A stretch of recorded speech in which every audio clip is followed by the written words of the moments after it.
Hey guys, so I've seen a lot of people trying to rehome their dogs recently, the pandemic puppies and all of that. And I understand people need to go back to work and sometimes things don't work out. But the one thing I see is that people are making the same couple of mistakes. And I want to make this video so hopefully it might educate folks and help them find a really good home for their animals that they need to give up or for whatever reason. So when it comes to dogs, there are three things you need to keep in mind when you're trying to rehome your pet online. Number one, always ask for money. Never give away a pet for free. If you give away a pet for free, you're attracting dog flippers, which are people who take animals and immediately turn around and sell them online, or even just, personally.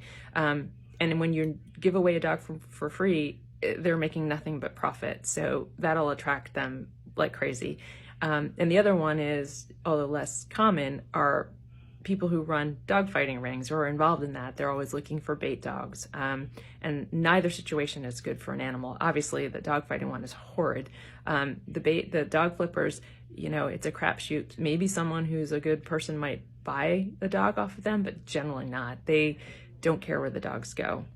So always ask for $200 or $300, and both of those sets of folks are really good at fooling people into believing they're good adopters.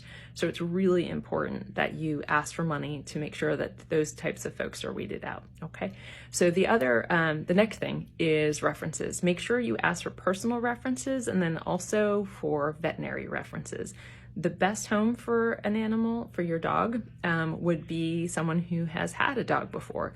So they should have veterinary references. Call the vet and ask what kind of owner they were and whether or not they were really good about, keeping up with their dog's maintenance, just regular checkups, because that's the kind of home you want your dog to go to.